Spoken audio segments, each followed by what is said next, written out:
Hi y'all, it's Amber with Generation Progress's We Are Progress online course, and today we're going to talk about gun violence prevention reform.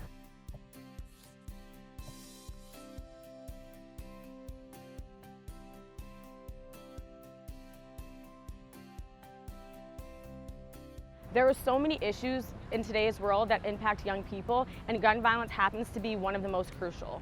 Data shows that young people ages 15 to 29 are more likely to die by gun-related death rather than a car accident.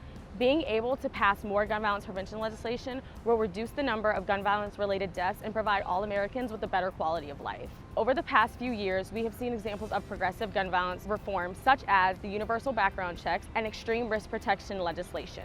However, we have also seen dangerous bills getting passed that are leading to more gun-related deaths, such as open carry laws and adding more guns in schools, which is very similar to the Florida bill that was just passed by the Florida legislation arming teachers with guns.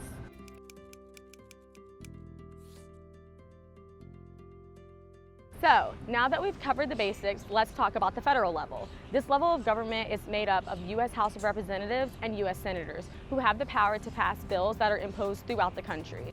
Earlier this year, the House of Representatives passed H.R. 8, also known as the Universal Background Checks Bill, which requires background checks on every gun sale. While this was and is a huge victory for the gun violence prevention movement, it's important to still put pressure on the Republican Senate leadership to bring this to a vote.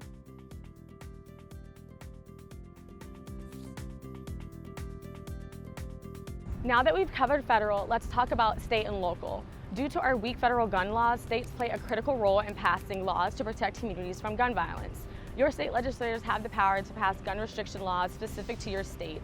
They can decide on laws like restriction of open carry of handguns and/or long guns and stand your ground laws. Local governments can also play a unique role and pivotal role in addressing the everyday dangers that communities face. However, preemption laws can and have made it harder for local officials to protect their residents by removing power from lower level of governments.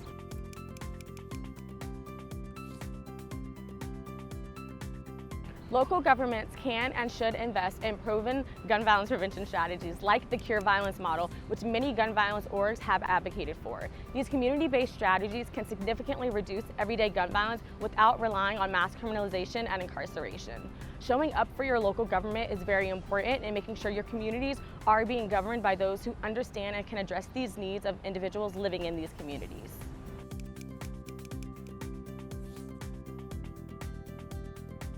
So, what can you do about this?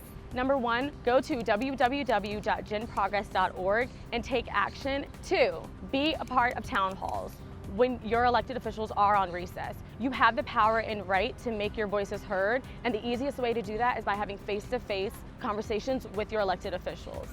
3rd, seize power for your generation. Millennials and Generation Z will comprise 37% of the electorate in 2020. As a diverse and growing demographic, we have power that we need to exercise.